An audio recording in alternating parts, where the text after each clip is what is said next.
Hello everyone, welcome to channel online study. আজি আমি এটা নতুন সিৰিজ লৈ আহিছো যেটো হৈছে আমাৰ Indian polity and political system of ইণ্ডিয়াৰ এমচিকিউ সিৰিজৰ এটো পাৰ্ট 1 হয়।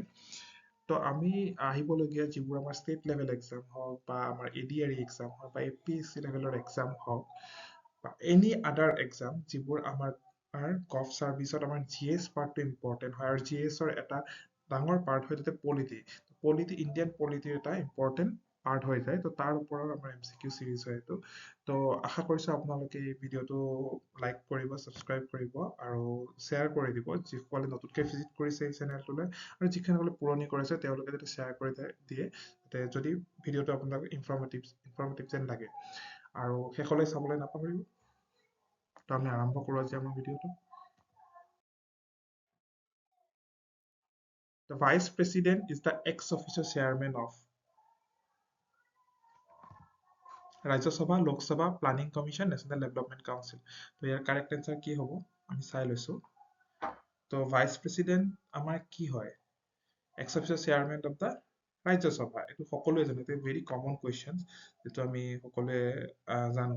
তথাপি আমি এটা চাই লৈছো। এটা vice president is ex-officio chairman of Rajya Sabha and act as a president when latter is unable to discharge his function due to the absence, illness or any other cause. যদি absence থাকে, illness থাকে বা ডেথো হৈ যায় আৰু তেনেকুৱা বেলেগ cash যদি আৰু যিবোৰ লিষ্টেড নাই, তো ভাইস প্ৰেসিডেন্টে আমাৰ প্ৰেসিডেন্ট হিচাপে এক্ট কৰিব পাৰে। Moving to the next question. Question number 2. The executive power of union is vested in which of the following below? তো executive যেটো আমাৰ power থাকে সেইটো কাৰ হাতত দিয়া হৈছে? Prime Minister, Home Minister, Vice President, President. তো কাৰ নামৰ মতে executive action বোৰ হয়? তো easy question হয় এইটো, পাৰিব লাগে। তো option D is the correct answer. That is presidentৰ হাতত আমাৰ পুৰা executive power দিয়া থাকে।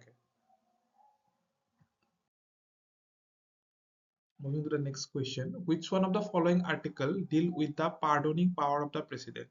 The president বহুত কেইটা power থাকে, যেনেকে আমাৰ diplomatic power থাকিব পাৰে, তাৰপিছত আমাৰ legislative থাকে, executive থাকে, judiciary থাকে, okay, financial powers থাকে। তো তেনেকে আমাৰ যিবোৰ power থাকে তাৰ ভিতৰত pardoning power টো কোনটো article deal কৰে? তো নিম্নলিখিত তেতিয়াহলে article 71, 74, 72, 75।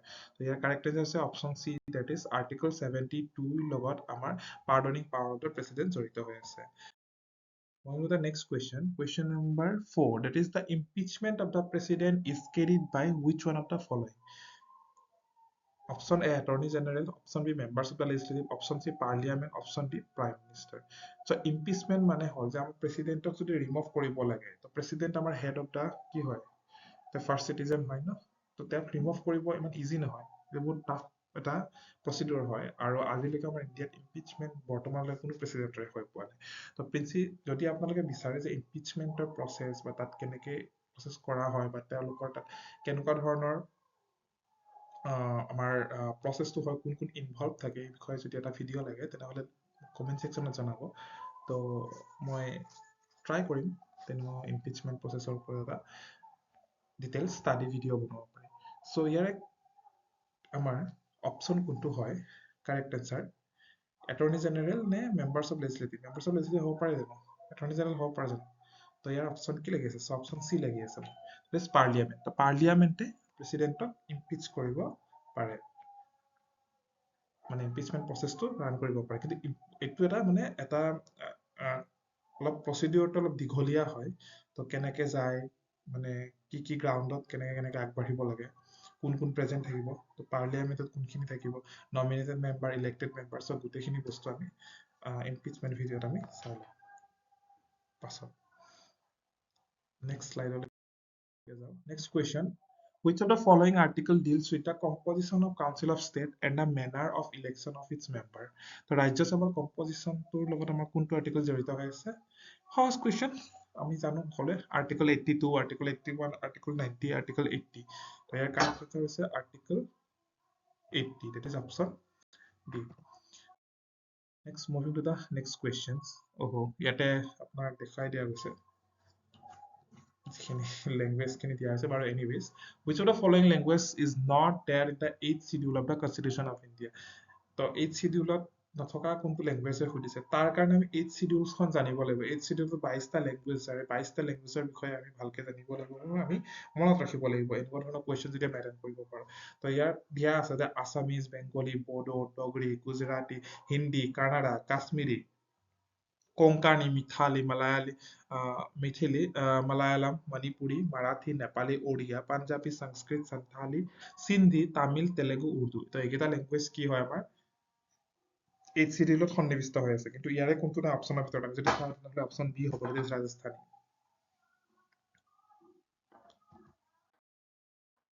next question we command is a literal meaning of which of the following reads আমি ৰিটছৰ বিষয়ে জানো নহয় বহুত কেইটা ৰিটছ আছে নহয় জানো তাৰে ভিতৰত উই কামানৰ লিটাৰেল মিনিং কি হয় সুধিছে তো ইয়াত দিছে option A habeas corpus option B quo warranto option C mandamus option D certiorari তে গোটেইকেইটা আমাৰ ৰিটছ হয় আৰু আমি জানো যে ৰিটছ কেনেকে জেনেৰেট হ'ব লাগে হয় সুপ্ৰিম কোৰ্টছ বা হাই কোৰ্টত কোনকেইটা আৰ্টিকেল জড়িত হয় কমেণ্ট ছেকশ্যনত জনাবচোন সুপ্ৰিম কোৰ্টৰটো বাৰু 32 হয় বাকি হাই কোৰ্টছৰ খিনি জনাব তো ইয়াৰ কাৰেক্ট এনসাৰ আমি জানো কি হয় অপচন সি দ্যাট ইজ মেণ্ডামাছ তো মেণ্ডামাছৰ মিনিংটো কি হৈছে মেণ্ডামাছ means a weak command this writ is commanded issued by court to the public official public body corporation inferior court tribunal or the government asking them to perform their duties which they have refused to perform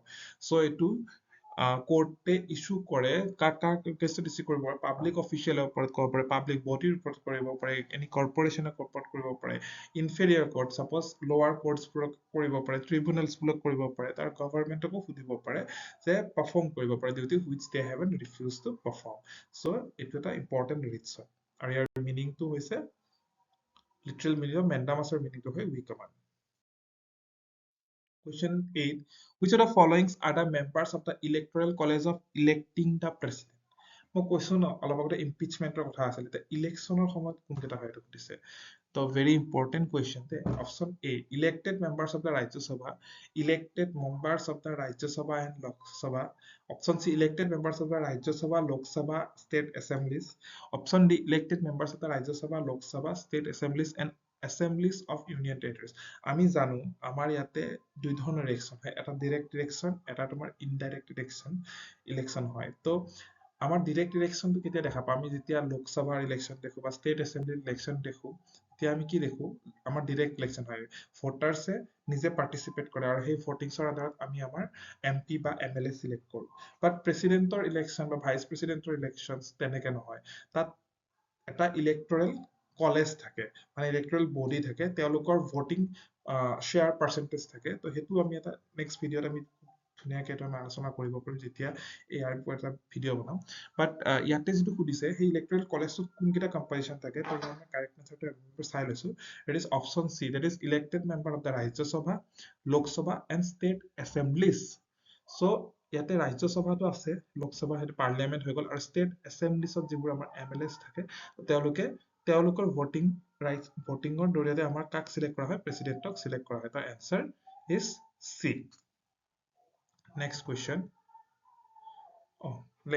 the president indirectly elected by means of electoral college which is consist of elected members of both house of the parliament legislative assemblies of the states of India and the union territories of Delhi and Punduseri Delhi আৰু Punduseri কি আছে legislative assemblies আছে তেওঁলোকৰ খিনিও participate কৰে তো mostly to indirect election okay next question okay অলপ সৰুকে আহিছে এইটো মই পঢ়ি দিছো several features of the constitution of India have been borrowed from different source which of the following is not correct match in context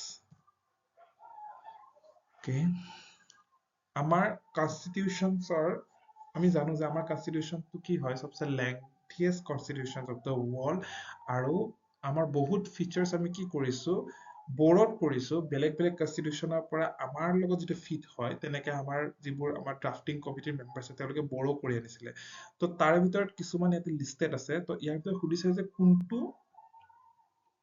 which of the following is not matched তো আমাৰ government of India Act 1935 federal scheme হয় নে যদি হয় তেনেহলে এইটো আমাৰ maths আছে ব্ৰিটিছ কনষ্টিটিউশ্যনৰ পৰা কনকাৰেন্ট লিষ্ট হয় নেকি এইটো সুধিছে ইউএছ কনষ্টিটিউশ্যনৰ পৰা ফাণ্ডামেণ্টেল ৰাইটছ হয় নেকি জাপানীজ কনষ্টিটিউশ্যনৰ প্ৰচিডিউৰ এষ্টাব্লিছ বাই ল এইকেইটা ফিচাৰ্ছ আমাৰ আনিছে নেকি তো ইয়াৰ ভিতৰত আমি যদি চাওঁ আমি চালে গম পাওঁ যে অপশ্যন বি ইজ ৰং কনকাৰেন্ট লিষ্ট আমি ক'ৰ পৰা আনিছিলো কমেণ্ট ছেকশ্যনত আপোনালোকে জনাব যদিহে এনচাৰটো নাই তেনেহলে আপোনালোকে কমেণ্ট ছেকশ্যনত জনাব বিকজ ইউএছ কনষ্টিটিউশ্যনৰ পৰা আমি ফাণ্ডামেণ্টেল ৰাইটছ আনিছিলো জাপানীজ কনষ্টিটিউশ্যনৰ পৰা প্ৰচিডিউৰ এষ্টাব্লিছ বাই ল আনিছিলো গভৰ্ণমেণ্ট অফ ইণ্ডিয়া এক্ট 1930 পৰা আমি ফেডাৰেল স্কিমছ আনিছিলো বা ফেডাৰেল ষ্ট্ৰাকচাৰছটো যিটো আছে আমি সেইটো আনিছিলো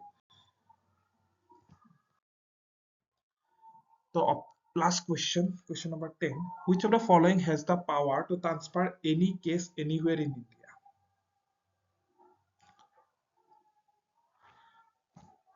কাৰ পাৱাৰ আছে president prime minister supreme court parliament কাৰ পাৱাৰ আছে কোনো এটা কেছ ইণ্ডিয়াৰ যিকোনো ঠাইলৈ ট্ৰান্সফাৰ কৰি দিব That is option C, that is Supreme Court. Supreme Court to exercise kore aru keneke exercise kore according to Article 139A of the Constitution of India. Supreme Court has the right to transfer any case anywhere in the territory of India. Supreme Court can also withdraw the case or cases pending before the High Court and dispose of all the cases of to itself. Supreme Court is the highest authority or the apex court of India. Supreme Court agot মানে বাকি কোনো নহয় এনেকে যে কোৱা না আমি court of তো supreme court has the highest authority he is the guardian of our constitution also কনষ্টিটিউশ্যনত যেতিয়াই কিবা তাৰ যিটো বেছিক ষ্ট্ৰাকচাৰ যদি আঘাত হয় আমাৰ কি কৰে সুপ্ৰিম কোৰ্টে ইণ্টাৰভেন কৰে তো we have a integrated and independent আমাৰ কি আছিলে জুডিচিয়াৰী চিষ্টেম আছে তো আমি জুডিচিয়াৰী যদি আমি ভিডিঅ' বনাওঁ তাতে আমি গোটেই জুডিচিয়াৰী চিষ্টেমটো আমি চাব পাৰিম বাট ইয়াত এইটো কুৱেশ্যনৰ এনচাৰটো আমাৰ অপশ্যন চি হয় তো এনেকুৱা ইনফৰ্মেটিভ ভিডিঅ' যদি আপোনালোকে লাইক কৰে তেনেহ'লে খুবেই ভাল হ'ব আৰু মানে এটা ইনস্পিৰেশ্যন পোৱা যায় কি নেক্সট আৰু ভিডিঅ' বনাব পাৰি তো আশা কৰিছোঁ আপোনালোকৰ কাৰণে এই ভিডিঅ'টো বহুত ইনফৰ্মেটিভ হৈছে থেংক ইউ